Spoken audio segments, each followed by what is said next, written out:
appreciate Russ Payne being here. He, by the way, is the new supervisor of the town of Carroll. I'm glad he has that position, but he also has been following this fraudulent reform bill in ways that you can follow it as well. If you're on Facebook, type on his page, and he really keeps you up to date as to what's going on with it. Russ, of course, has a history in law enforcement. He may bring some of that up, and I thought it'd be good for us to hear from somebody who knows about this and has been following it diligently and can speak about it informatively. Russ, thank you for coming tonight. Thank you. Thanks, Mel. I have some handouts here that cover what we're going to discuss if somebody wants to pass those along. Okay. But like Mel said, I've been in law enforcement for over 50 years. And that old. I'm that old. I don't maybe look that old. You don't. But I'm 71. And my wife says, I guess it's how you live, not what you do with your life. So, but Mel's correct in what he said about the bail reform law. There's a little bit more to it that the video really didn't touch on, and I want to address that too. And that's about the discovery part of it, the encumberment that it places upon police officers. Not just police officers, but first responders too. It's not just police officers that are affected here. It's first responders. If you're, for example, you're an ambulance driver and you go out there and you're working for your town or your municipality or your ambulance or hospital, you respond to a crime scene. You're expected to do what police officers have to do now, and that is you have to fill out the paperwork that takes time away from your job to fill out the paperwork that goes to the defense attorney that's defending the guy that maybe of the body that killed the person, the body that you have to take away, or a rape victim. It's taking the time away from those individuals to do their job, and not just first responders too, but it also affects doctors and nurses in the emergency room that treat that person if he's injured or whatnot. It's taking time away from their jobs to do the jobs that they have to do properly. But it's done to municipalities like, I know we have in Frewsburg, in town of Carroll, we have a small police department. We have 4 sworn officers and we have a chief of police. I talked to the chief just the other day, and he said, he was sitting down at his desk, and I asked him, "Hey, Chief, what's going on?" And he said, "Well, I'm doing a discovery motion for the paperwork for a motion for the defense on a simplified traffic ticket." Now, exacerbate that by the fact that's exacerbated by the fact that not only the police officers handle simple traffic tickets, but anything all the way up to multiple homicide and worse. So every time they have a crime that's been committed, or even all the way down to a simple traffic infraction, those incidents, the officers have to sit down and do a deposition on everything that they do, even right down to the fact that the discovery motions will include the cell phone that they carry on their person. Even the officer in town, in charge of the town, like myself, if a crime occurred in the town of Carroll, let's say, the defense attorney has the right to come and seize my cell phone for any information that may be contained on there to help him defend his client. It's gone. This pendulum swung the wrong way here. I'm going to tell you right now, after 50 years in law enforcement, this encumbers the town unbelievably, and it's not only that, it's unsafe. It's unsafe for our law enforcement officers. It's unsafe for the people who want the victim or the perpetrators placed in jail where they should be. Just to give you an example, locally, I quoted in the paper was quoted a segment from Chief Bentley right here in Lakewood, and Chief Omise in town of Ellicott. The chief said, just for an example, John Bentley, the chief of Lakewood Bus-Dye Police, said his new discovery rules, which are evidences such as body camera video must be turned over to the defense of individuals charged with crimes. This must be done within 15 days of the occurrence of the crime.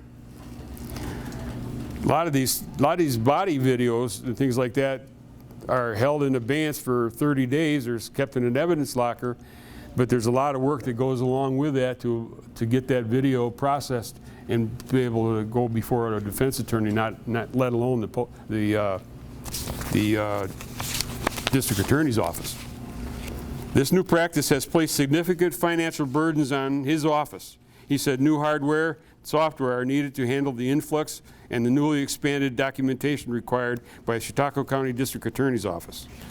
This new law has financially encumbered police departments and fire departments all across the state of New York. Remember I said first responders. That's just not police officers.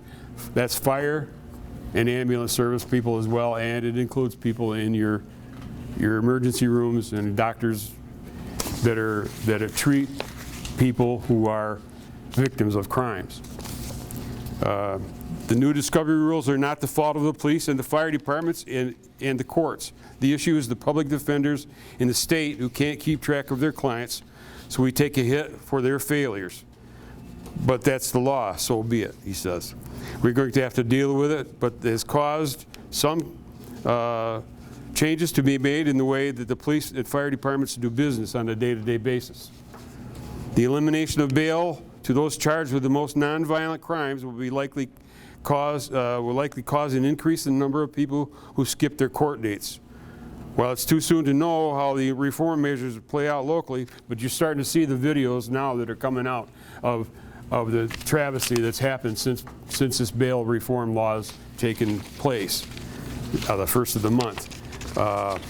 Just to give you an example, I got this flyer from the Saratoga County Sheriff's Office, and I have distributed, the Mel's had those distributed. Sheriff's Office, dated January 5th, 2020, the Sheriff's Office responded to a domestic incident call at 331 Rowland Street in the town of Milton this morning at 2:43 a.m. As a result of the investigation, the following person was arrested and charged with strangulation in the second degree, a Class D felony, criminal contempt in the first degree, a Class E felony, endangering the welfare of a child, and criminal mischief in the fourth degree, a Class A misdemeanor. The defendant was Justin A. Peters, age 29, of Milton, New York. Mr. Peters allegedly applied pressure to the neck and throat area of another person, resulting in that person suffering physical impairment. He also accused of violating an order of protection that had been issued for a person's safety and preventing her from calling 911 by removing her cell phone from her hand. There is a minor child present in the home during the time of the attack as well. He is arraigned before the Honorable Timothy M. Brown in Milton Township in County Court and was released on his own recognizance. That's ridiculous. Right. That is utterly ridiculous. And this is the type of thing that's happening all across the state. There's not just in our own townships, but like I mentioned, the one from Chief Bentley and from Chief Omise from the town of Ellicott was interviewed, and he said this is a very much of a disadvantage with the new changes, noting that without receptionists or person to handle the extra data entry, a lot of the work is handled discovery being taken up by a sergeant of that department. Basically, the sergeant's becoming a clerical person, and his time taken away from being out on the road where he should be it encumbers the town, not only monetarily, but in terms of public safety. Who used to do the discovery? The officers do their own, but they didn't have any of this discovery for the lesser crimes. Now it's all the way down to a traffic ticket. They've added all the lower end crimes to discovery that the attorneys never got before. He pointed to a system implemented by the DA's office that allows departments to send information and evidence via computer. It's not that we're whining about it, Chief Omise says. Everyone is dealing with this. Bentley, meanwhile, said the laws surrounding criminal justice reform were poorly written by those who don't know the job, or don't do the job. Once these people get elected, they think we're anointed by God. They think because the smartest people, become the smartest people in the world. Now we are. Now here we are, for me, my little town, my little outfit here, about 20 people who work here, is burdensome expense from the state of New York that is not paid for. It's not configured into the police and fire department's budgets all across the state. We've had to take those additions to the budget. The police departments take the hit. It's not onto the taxpayers, but indirectly it is. The taxpayers pay the bill, as they do on everything else that comes down the pipe. First responders, doctors as well, may treat defendants who are arrested at a pending criminal proceeding. And it goes on and on. There was a case in Warren County Jail. A defendant was arrested, and lack of, he had $1,000 cash or $2,000 bail bond. He was brought back to the Queensbury Town Court on November the 12th and released on his own recognizance. It was determined the arson charge that he faced was no longer eligible for bail reform. Now he goes out and he burns a house down, arson in the first degree, and the court turned around, and this is in New York State, court turns around and lets the guy go on bail. And he's going to go back out there, a certain percentage of them we call recidivists, go back out there and they're going to do the same thing all over again. Arson is a unique crime because people think it's people, a lot of people are, but it's a mental illness issue with arsonists.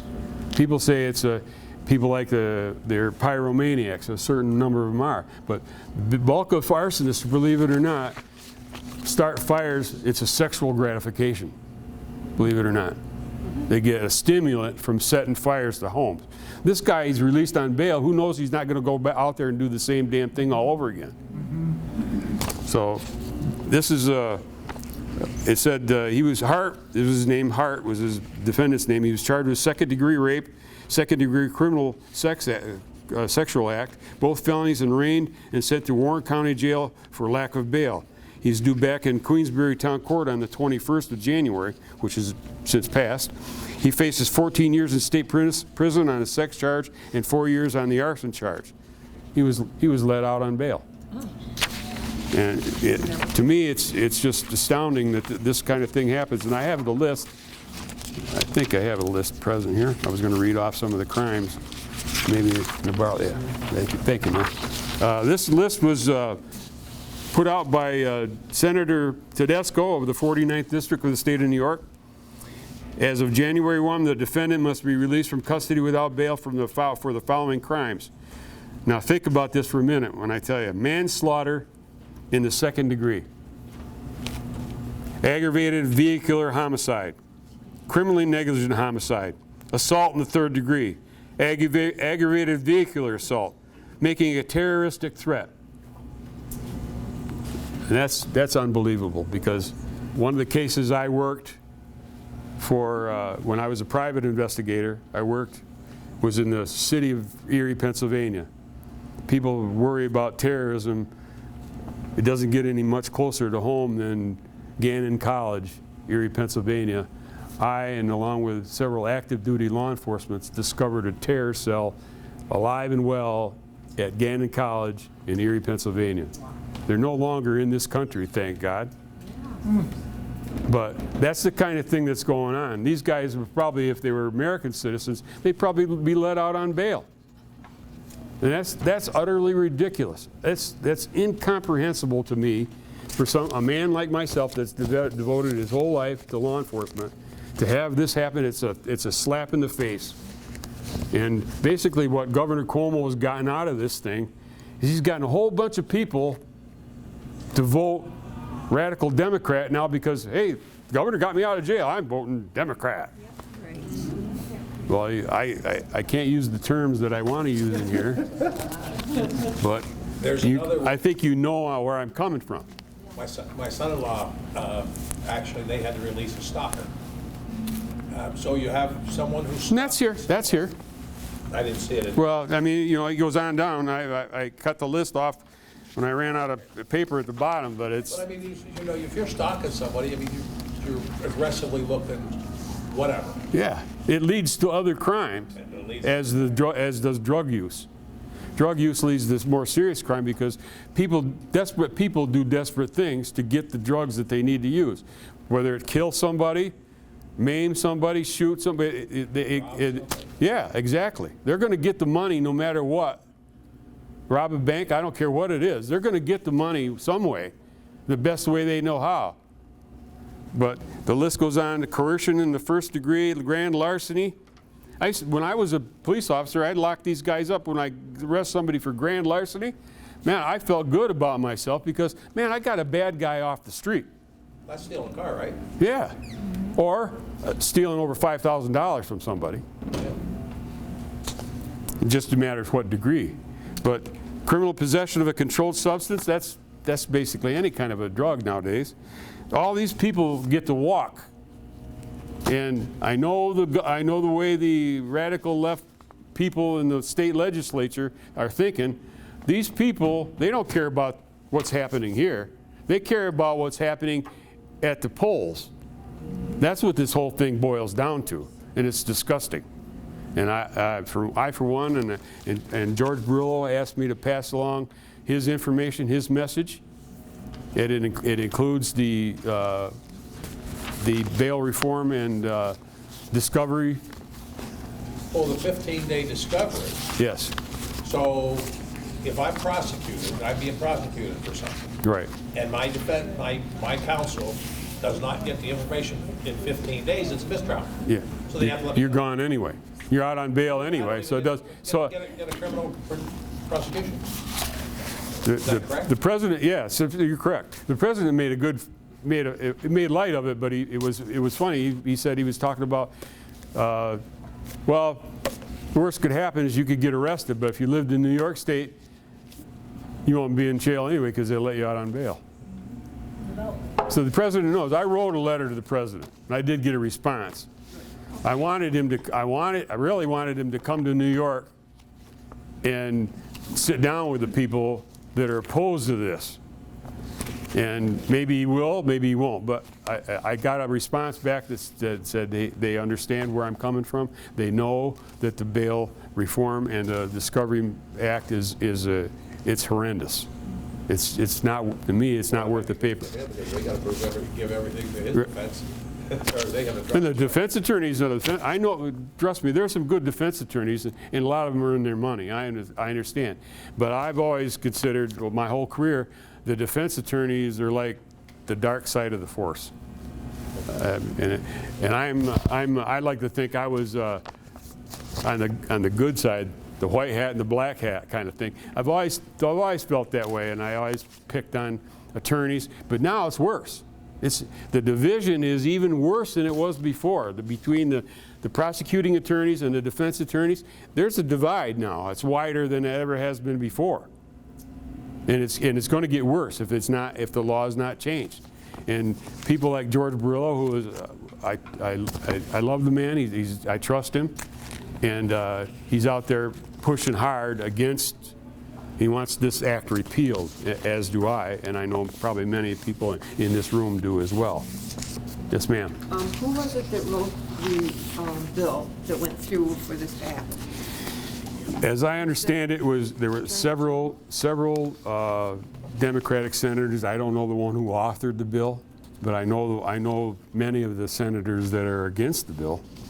But I don't know who actually authored the bill. I had the bill is New York, in case somebody wants to look it up online, is New York 6853.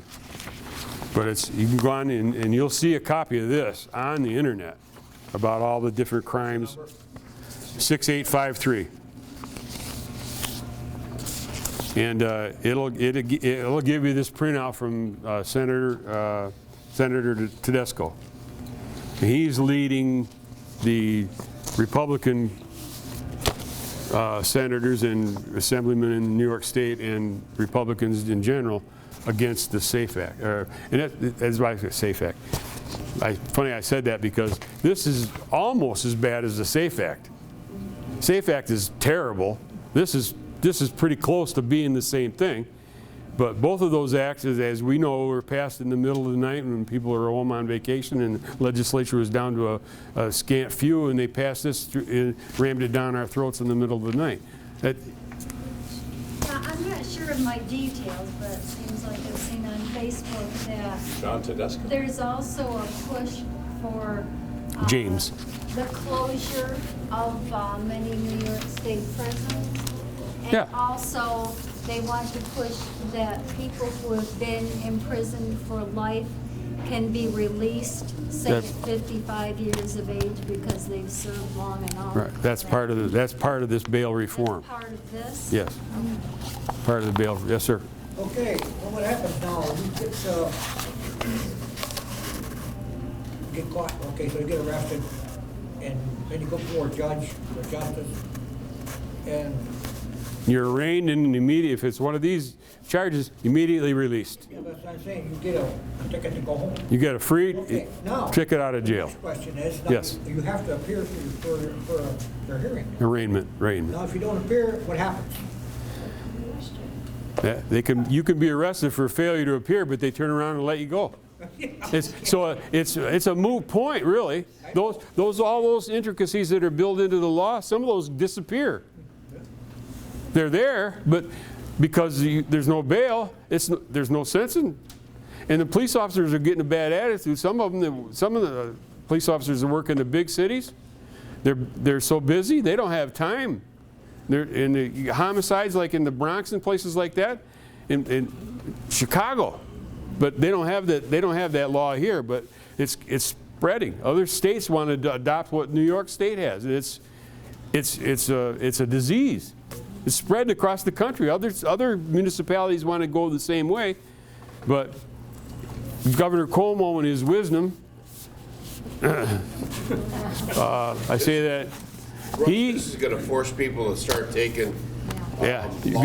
They're going to start taking law in their own. Guess what's happened since this bail reform? Guns sales have shot through the roof. And I wish I was enterprising enough to have owned a gun shop, because I'd be making a lot of money right now, because everybody's buying guns because exactly what you said is that's what's going on. People are taking the law into their own hands, and a lot of the times, and I can quote things that have happened since the first of the month all night long that have happened all across the state of New York, and it's the same thing over and over again. But then you've got, you've got bail reform, and on the other side, you've got red flag laws. Okay, Right. so now us, like, that own firearms, Right. okay, somebody can be mad at us and turn us in. Okay, so now, I know, but I'm just saying, the flip-flop of this whole thing. Yeah. Okay, now, they can come and they can confiscate your weapons and all the stuff here before you even have, I guess there's some amendments going in against that. Yeah, they're working. I tell you, the Republican Party's working hard, and people like Senator Borrello, they're working hard. They're pushing hard back against this bill, because this changes so many things. It affects so many and it affects so many lives, and like I said, just not police officers. You're talking first responders, and I talked to. When I first talked to George, we were friends, and I sent him my take on the bail reform law. I said, he never really sat down and thought about it, but he said, you made a lot of sense when you said first responders, because when I worked for the city of Jamestown, fire departments respond to fires. Some of those are set fires. A lot of them were. You know that. You read it in the newspapers. Some of those fires are set by arson and the serial arsonists. So their day-to-day operations would include also the paperwork to fill out the discovery. That takes time of the firefighters doing their job. You get another fire, you get multiple fires at the same time. These guys are inundated with paperwork that they never had before, and shouldn't have. So that's where we're coming from. It was Michael Ganaris, the 12th Senate District. I remember that now. You say that. Thank you. Michael Ganaris, G-I. Skip. A-R-S. Maybe we're working this the wrong way. Maybe we're fighting the gun laws this law, all laws, the wrong way. Maybe we should be looking at the people that are putting these laws together and start writing some type of a law setup where they will be held responsible for their actions.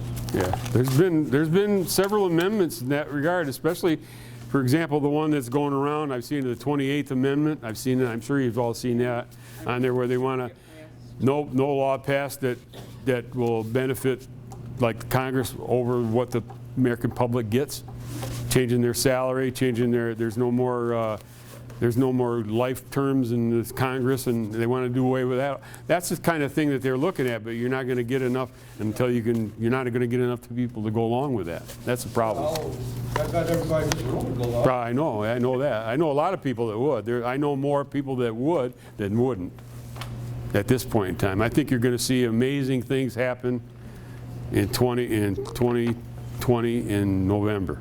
I think you're going to see a landslide like you've never seen before. Because I think the Democrats are painting themselves into a corner with all this crap that's going on in D.C. I wouldn't give you the power to blow them all to kingdom come. That's how I feel. I get frustrated. Don't get me, I'm sure you can see my frustration, but I get frustrated with what's going on.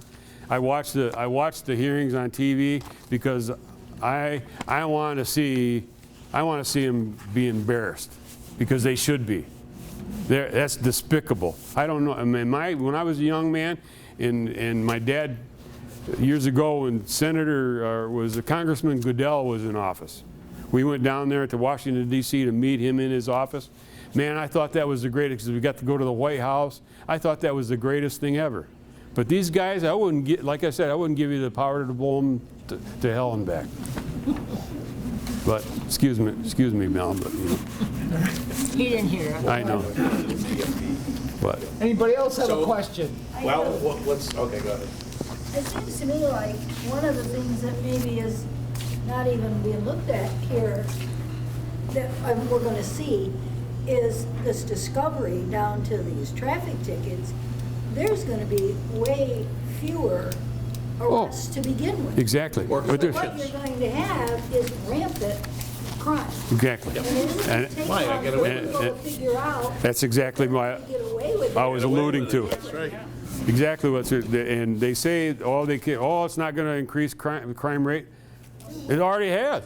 You're into 27 days or 28 days into the new month, the new year, and you're already increased the crime rate in the state of New York. It's going to be 100-fold by the time we're So you're gonna have mid-year. the criminals all out there repeating their crimes, but many more that haven't even been arrested. Anybody, when I say recidivism, I mean, everybody knows what I mean by recidivism. Yeah.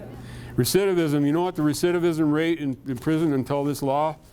85%. 85% of criminals that are in they come back and do it all over again. They go to prison. Prisons, I've always felt this way. When I was a young police officer, a fella who was a very astute FBI agent, he calls it prisonization. Because they go to prison and they learn a better way to do it from their buddies the next time they go out. You know how you don't do it that way. This is what you do. And that's all prisons are. There's no reform. The only reform that they understand is what you see in these TV films where you see the shot camp. That's reform. Because I guarantee you go into a shot camp and you come out, and if you do it again, boy, you deserve to be there for the rest of your life. And it works with it's working with the teenagers and the young kids, not all of them, but it's so much worse than it was when I retired from regular police work in 1993. But I've done a lot of other things in law enforcement that are related or connected, and that's where I get my 50 years. 6 of my years were in the military. And like I said, I've investigated everything from a terror cell all the way, multiple homicide all the way down to a simple traffic infraction. I've seen just about everything. You don't see as much as they see in a bigger city But I've seen everything only on a smaller scale. So now let's really get them worked. We'll play this video real quick. Okay.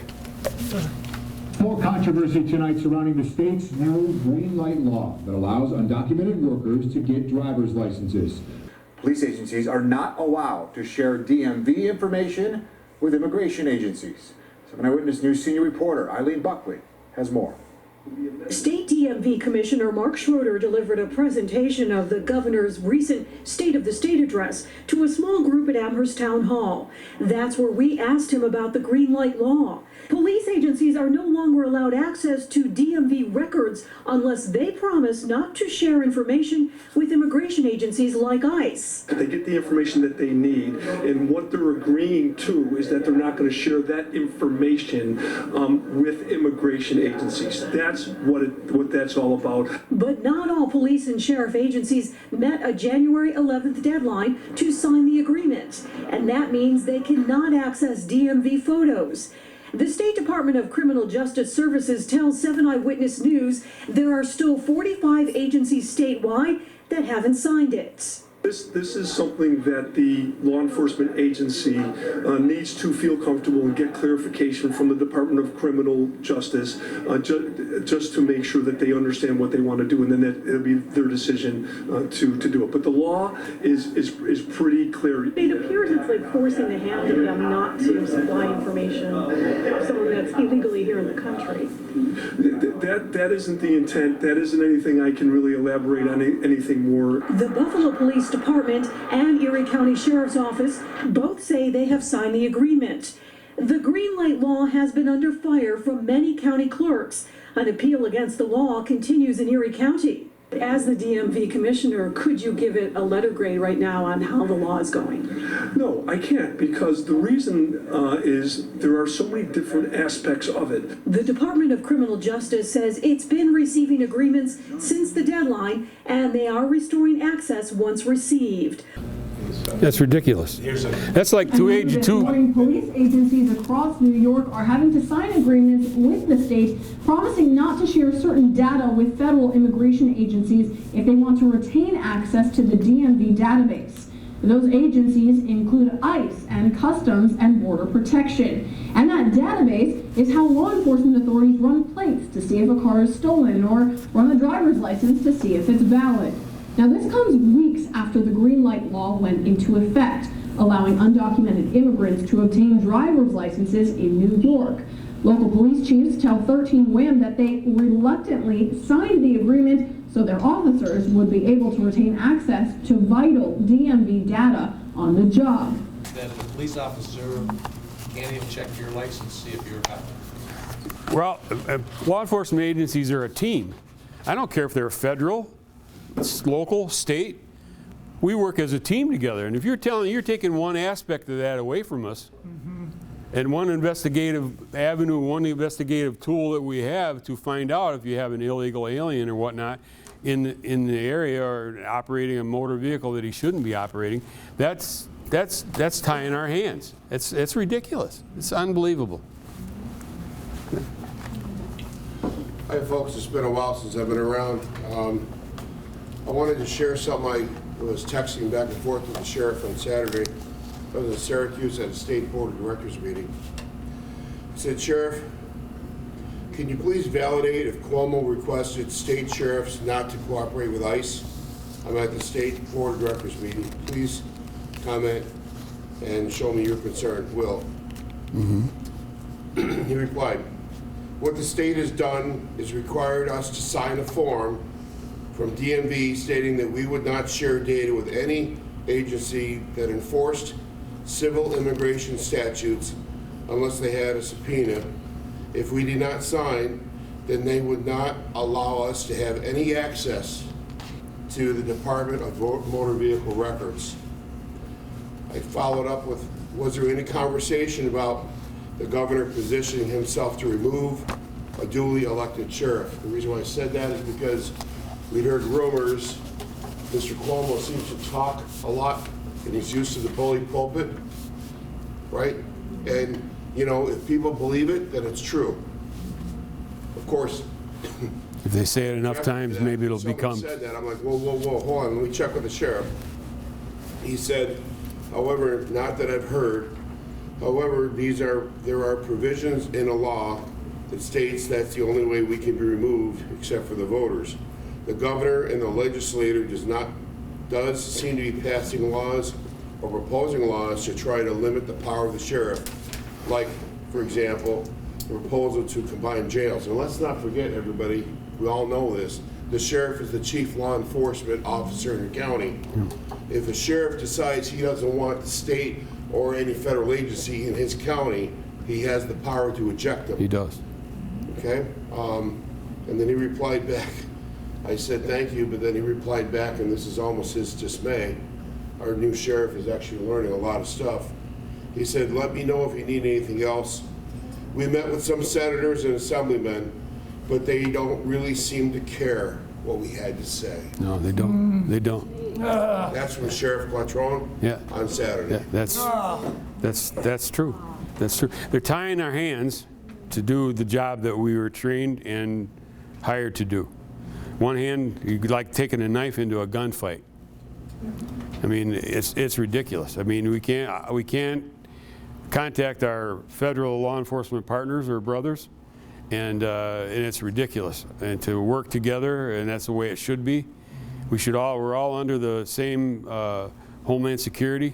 We're all covered by the Homeland Security, and if we can't operate the way we're trained and meant to operate, then it's seriously affecting the lives of the people that live in the communities and cities all across the country, not just New York State. So, Russ. Thank you. Thank you so much. Thank you. I really Thank appreciate you. it. My pleasure. Thank you. You read the letter by George Borrello. You see what he tried to do already.